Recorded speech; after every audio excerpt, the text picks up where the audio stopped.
ক্রিকেটের জগতে এমন কিছু নাম আছে যা একদিকে যেমন শ্রদ্ধার, অন্যদিকে তেমনই বিতর্কের। সাকিব আল হাসান ঠিক তেমনই এক নাম। তো চলুন আধুনিক ক্রিকেটের অন্যতম জটিল এই চরিত্রটাকে একটু কাছ থেকে দেখার চেষ্টা করা যাক। সাকিব আল হাসানকে বুঝতে হলে সবার আগে তার ক্যারিয়ারের মূল যে দ্বন্দ্বটা প্যারাডক্সটা সেটা বুঝতে হবে। তার গল্পটা শুনলে মনে হবে যেন দুটো আলাদা মানুষের কথা বলা হচ্ছে। একদিকে তিনি একজন জাতীয় বীর, তো অন্যদিকে চরম বিতর্কিত এক ব্যক্তিত্ব। আর সবচেয়ে অবাক করা ব্যাপার হল এই দুটো পরিচয়ই তার কেরিয়ারে পাশাপাশি চলেছে। তো প্রশ্ন হলো কিভাবে তিনি এত বড় একজন ক্রিকেট আইকন হয়ে উঠলেন। সত্যি বলতে তার উত্থানটা ছিল অবিশ্বাস্য রকম দ্রুত। একটু ভাবুন তো, 2005-এ U19 দলের একজন টিনএজ তারকা, আর মাত্র 4 বছরের মাথায় 2009-এ তিনি বিশ্বের 1 নম্বর ওয়ানডে অলরাউন্ডার। তার প্রতিভা নিয়ে কোনো প্রশ্নই ছিল না। এই টাইমলাইনটাই আসলে বলে দেয় তার আগমনটা কতটা ধামাকা ছিল। কিন্তু তার এই অবিশ্বাস্য প্রতিভা শুধু বাংলাদেশের জার্সিতেই সীমাবদ্ধ ছিল না। খুব তাড়াতাড়ি তিনি হয়ে ওঠেন বিশ্বের বড় বড় টি-20 লিগগুলোর অন্যতম কাঙ্ক্ষিত এক নাম। তার এই স্কিলের কারণেই তাকে বলা যায় ক্রিকেটের প্রথম দিককার একজন সত্যিকারের global freelancer. Indian premier league থেকে শুরু করে অস্ট্রেলিয়ার বিগ ব্যাশ লিগ পর্যন্ত এমন কোনো বড় টি-20 টুর্নামেন্ট ছিল না যেখানে সাকিব এক অপরিহার্য তারকা ছিলেন না। আর বিশ্বজুড়ে খেলার ফলও কিন্তু এসেছে। বিশ্বের সবচেয়ে হাই প্রোফাইল টি-20 টুর্নামেন্ট IPL তিনি জিতেছেন একবার নয়, 2 বার। কলকাতা নাইট রাইডার্সের হয়ে।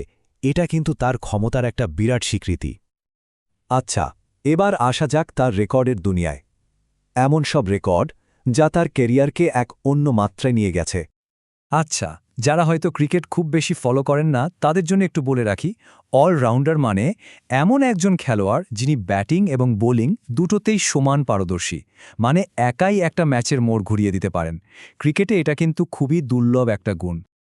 ব্যাপারটা শুধু অলরাউন্ডার হওয়াতেই থেমে থাকেনি। সাকিব যা করেছেন তা ক্রিকেট ইতিহাসে আর কেউ করতে পারেনি। 2015 সালের জানুয়ারিতে তিনি একই সময়ে টেস্ট, ওয়ানডে এবং টি-20 খেলার 3টে ফরম্যাটে বিশ্বের 1 নম্বর অলরাউন্ডার হয়েছিলেন। এটা একটা অবিশ্বাস্য রেকর্ড। আর তার এই অসাধারণত্বের চূড়ান্ত রূপটা দেখা গিয়েছিল 2019-এর ক্রিকেট বিশ্বকাপে। ক্রিকেট বোদ্ধরা বলেন এটা নাকি বিশ্বকাপের ইতিহাসে অন্যতম সেরা কোনো ব্যক্তিগত পারফরম্যান্স। কি করেছিলেন তিনি? ব্যাট হাতে করেছিলেন 606 রান, আর বল হাতে নিয়েছিলেন 11টা উইকেট। একই ওয়ার্ল্ড কাপে 600-এর বেশি রান আর 10টার দেশি উইকেট, ভাবা যায়? ক্রিকেট ইতিহাসে এই রেকর্ড আর কোনো প্লেয়ারের নেই। এখান থেকেই বোঝা যায় সাকিব আল হাসান কতটা স্পেশাল। কিন্তু গল্পের এখানেই শেষ না, মুদ্রার অপর পিঠও আছে। তার রেকর্ডের পাশাপাশি চলেছে একের পর এক বিতর্ক, যা তার ক্যারিয়ারের সবচেয়ে জটিল অধ্যায়। তাকে আন্তর্জাতিক ক্রিকেট থেকে ব্যান্ড হতে হয়েছে একবার নয়, 2 বার। প্রথমবার 2014-তে বোর্ডের সাথে ঝামেলায় জড়িয়ে, আর দ্বিতীয়বার 2019-এ আইসিসি তাকে ব্যান করে জুয়ারির কাছ থেকে পাওয়া ম্যাচ ফিক্সিংয়ের প্রস্তাব গোপন করার মতো মারাত্মক একটা অভিযোগে।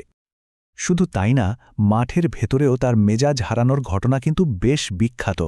যেমন 2021 সালে ঘরোয়া লিগের একটা ম্যাচে আম্পায়ার আউট না দেয় তিনি সজোরে স্টাম্পে লাথি মারেন।